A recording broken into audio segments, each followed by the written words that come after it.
Every successful person you follow online says the same thing. Outwork everyone. Sleep is for the weak. Grind until your eyes bleed. What if they're lying to you? Not accidentally. What if the hustle gospel is genuinely, provably bad advice, and the loudest preachers already stopped following it years ago? Here's what's actually wild. Studies on productivity consistently show that after about 50 hours of work per week, your output per hour drops to nearly zero. A Stanford study found that someone working 70 hours a week produces roughly the same output as someone working 55. You're just spending more time pretending to work. So the question isn't how hard are you working? The question is, what are you actually optimizing for? Because I think most people who preach hard work aren't describing what made them successful. They're describing what it looked like from the outside. And that is a completely different thing. Let me give you the most infuriating example of this. Warren Buffett reads for 5 to 6 hours a day. That's basically his job. He sits in Omaha. He reads. He occasionally picks up the phone. He's worth over $100 billion. If hard work were the variable that mattered, there are literally millions of people working harder than Warren Buffett every single day. Double shifts at Amazon warehouses.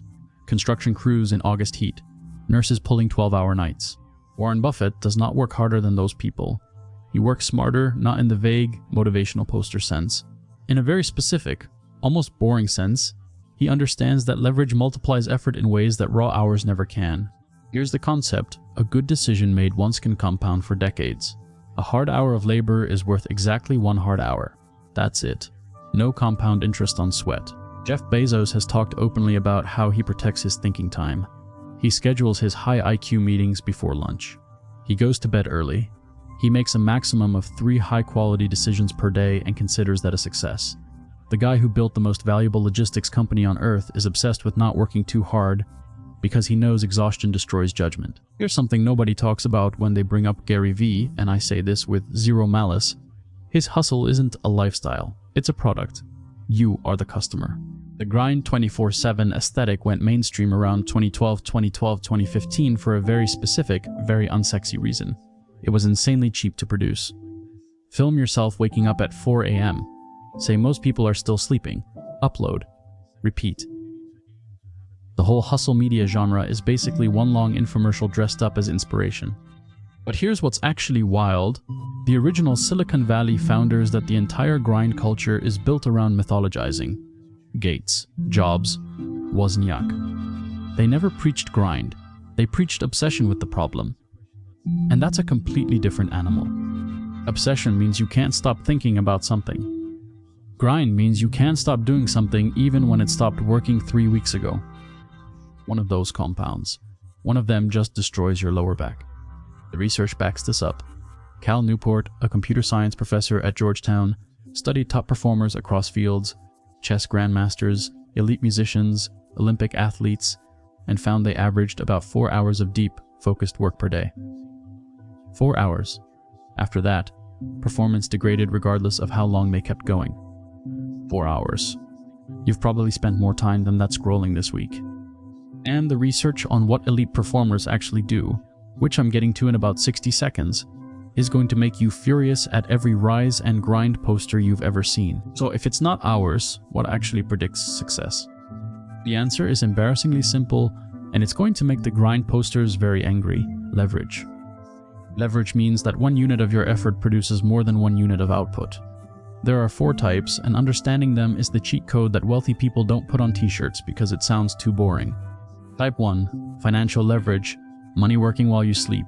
An investment earning 8% a year doesn't clock out at 5 p.m. Type 2, labor leverage. Other people's time executing your ideas. Every business owner with employees has this. You're not working more hours, you're multiplying yours. Type 3, media leverage. This one is new, and it's why we're all scrambling. A YouTube video can be watched 1 million times. You made it once. The same hour of work serves 1 million people. That's a leverage ratio of 1,000 to 1. A factory worker doesn't get that ratio. A YouTuber does. Type 4, code leverage. Software runs while you sleep, scales to billions, and the marginal cost of 1 more user is essentially 0. This is why 20-year-old app founders become billionaires and 60-year-old laborers retire broke. It's not fairness, it's math. Naval Ravikant, the angel investor and philosopher, Put it perfectly, you're not going to get rich renting out your time. You must own equity. What he means is that if every dollar you make is directly tied to an hour you spent, you will always hit a ceiling. Unless you find a way to clone yourself, which, I've checked, is still illegal in most countries. Now, I know what some of you are thinking. Is this just a Tim Ferriss 4-hour workweek ad? No. And I want to be careful here because that book, despite selling 2 million copies, also gave a lot of people the wrong idea. Tim Ferriss wasn't saying do nothing. He was saying to eliminate the work that doesn't produce results and double down on the work that does. He called it the 80-20 principle, borrowed from economist Vilfredo Pareto, who noticed in 1896 that 80% of Italy's land was owned by 20% of the population. That ratio shows up everywhere. 80% of a company's revenue from 20% of customers, 80% of your results from 20% of your actions. The problem is that people read that book and use it as permission to be lazy. That's not what it said. It is said to be ruthlessly strategic about where your effort goes. Lazy and strategic are completely different. Lazy is avoiding hard things. Strategic is choosing which hard things are worth your energy. And the crazy part? Most hard workers are doing the opposite of strategic. They're filling 8 to 10-hour days with low-value tasks to feel productive, answering emails, sitting in meetings, keeping themselves busy, while the actual needle-moving work gets maybe 45 minutes of real attention. Busyness is not the same as productivity. It never was.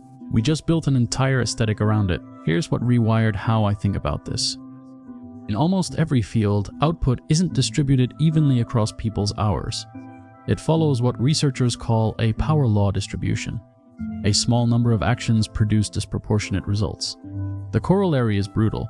A large number of actions produce almost nothing. Let me make that concrete. A musician releases 20 songs. One goes viral. That one song generates 90% of the streams, revenue, and new fans. The other 19 songs. Nice effort, basically invisible. A venture capital firm invests in 30 startups. One becomes a $10 billion company. That one investment returns more than the other 29 combined. A scientist publishes papers throughout their career. Most papers are read by fewer than 10 people. One paper changes the field. This pattern, a tiny fraction of inputs driving the vast majority of outputs, is the single most important thing to understand about modern success. And it has almost nothing to do with how many hours you work.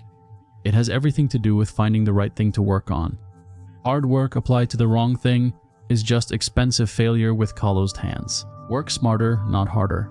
I know. It's right up there with just believe in yourself and hydrate as the most useless advice ever given to a human being.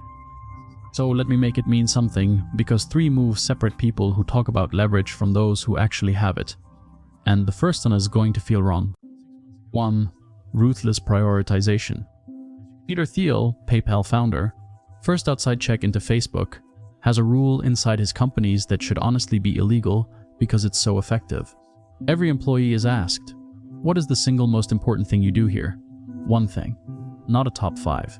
Not a priority list. 1.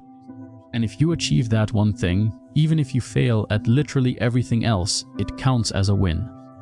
It sounds insane until you realize the alternative. Most companies pay people to do 20 things adequately, and adequacy is invisible. Nobody ever got famous for adequately completing a task. Brilliance is not invisible. Brilliance compounds. 2. Eliminate. Don't optimize. Lean in. This is where most productivity gurus completely lose the plot, and it's why their advice makes you busier without making you better. Most productivity advice is about doing things faster. Better apps for your email. Faster ways to attend meetings. Better systems for managing tasks you shouldn't be doing in the first place. The highest leverage move is almost always cutting something, a commitment, a client, a project, a habit, not doing it more efficiently. Greg McKeown wrote a whole book on this called Essentialism. The core idea, if it's not a hell yes, it's a no. Everything you say yes to is something you're implicitly saying no to with your time. 3. Bet on asymmetric opportunities.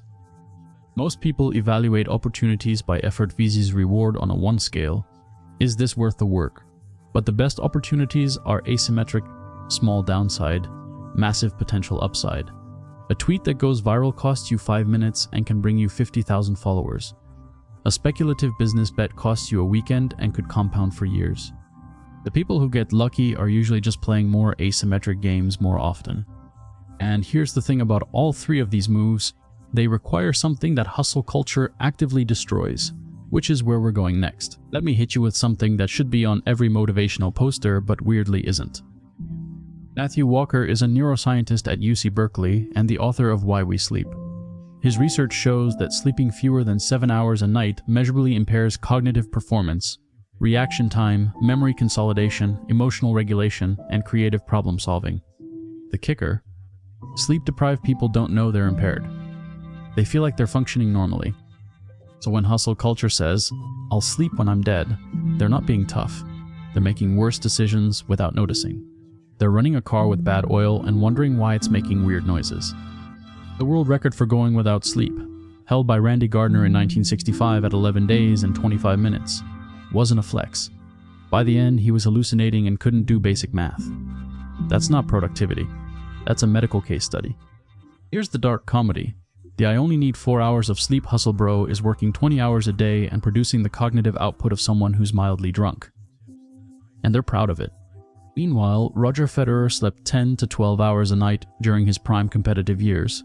LeBron James reportedly sleeps 8 to 10 hours in naps. Usain Bolt, the fastest human being to have ever existed on this planet, prioritized sleep above almost everything in his training. These are not lazy people. They understood that recovery is part of performance, not a reward for it. Here's where I want to talk directly to two groups watching this, because the trap looks different depending on when you were born. Millennials, you got hit with the hustle narrative at the worst possible time. You graduated during or right after the 2008 financial crash into a brutal job market with student loan debt that made the whole work hard, and you'll be fine. Promise feel like a scam. And many of you responded by either burning out completely or over-indexing on hustle culture to feel in control of a situation that wasn't in your control. The burnout data on millennials is genuinely alarming. A Deloitte survey found that nearly 77% of respondents had experienced burnout at their current job. Not once, currently. And Gen Z, you watched all of this happen. You saw millennials grind and still not afford a house. You're the most openly anti-hustle generation in modern history. But here's where I want to challenge you. Skepticism of hustle culture is correct. But the answer isn't no work, it's strategic work. Quiet quitting, doing the bare minimum at a job you hate, isn't a long-term strategy. It's completely logical as a response to a broken system. But if you're trading your time for a paycheck you resent, the answer isn't to trade less time. The answer is to stop trading time for a paycheck altogether and build something where you own the output. That sounds impossible. That's what they want you to think. And here's the math that proves it. Stay with me for 60 seconds, because this one actually changed how I think about working extra hours. Remember when I said a good decision compounds and a hard hour doesn't? Let me build on that with a real number. If you invest $10,000 at 10% annual returns, the rough historical average of the S&P 500, and don't touch it for 30 years, you end up with $174,000. You didn't work for $164,000 of that. Time and math did. Now compare that to working an extra hour a day for 30 years. Let's say you're earning $30 an hour. That's roughly $10,950 per year. Over 30 years, that's $328,500. Okay, that sounds like more. But here's the thing. You gave up 10,950 hours of your life to get there. That's 456 days. You worked an extra year and a half of your life, every hour spent actively, to beat the person who just invested and sat still. And that's not accounting for taxes on that earned income, the compounding of reinvested returns, or the fact that the $30 per hour job probably won't keep pace with inflation the way diversified investments can. This isn't financial advice, but it is math. And the math says, hard work, without any form of ownership or leverage, has a very hard ceiling. Okay. This is the part of the video where I'm going to say something that will genuinely annoy some of you, not because it's wrong, but because it hits too close. For a huge percentage of people watching this, working hard has nothing to do with results. It's a personality trait. It's who you are. And here's why that's actually kind of terrifying. There's a concept in psychology called behavioral identity attachment. Once you've told yourself, I'm a hard worker enough times, evidence that hard work is suboptimal doesn't feel like new information. It feels like a personal attack, not intellectually wrong, threatening. Think about it. If the strategy you've sacrificed weekends, relationships, and sleep for turns out to be the wrong one, what did you sacrifice for? Your brain will do almost anything to avoid answering that question, including dismissing everything I've said in this video. This is why hustle culture is sticky. It's not just aspirational content. For many people, it's a self-definition. I'm the person who outgrinds everyone. Taking that away leaves a weird space. So if you're feeling a little defensive right now, that's actually the most interesting data point in this whole conversation. Sit with that for a second. Here's the reframe that actually works. And fair warning, it's genuinely harder to maintain than just grinding, which is why most people don't choose it. What if the identity wasn't hard worker but effective person? What if you were the person who, with minimal waste, produced maximum impact? That requires honest evaluation. It requires killing projects that aren't working. Admitting that some of your busyness is performance. Cutting things that feel productive but aren't. That's difficult, more difficult in many ways than just grinding. So what do you actually do with all of this? I'm not going to give you a 47-step productivity system. Here's what the research and the successful people who are honest about it point to. Know what game you're playing. Philosopher James Carse laid out the concept of finite games versus infinite games. Finite games have an endpoint. Get the promotion, hit the revenue goal, or win the award. Infinite games are ongoing. Build a meaningful career, develop a skill you love, create something that lasts. Most hustle culture advice is about finite games. Squeeze every hour, hit the number, dominate the quarter. But life is an infinite game. If you burn out chasing the finite finish line, you lose the infinite game by default. Match your effort to your leverage point. Before you work hard on something, ask, if this succeeds, what's the upside? If the ceiling is low, either don't do it or find a way to change the structure.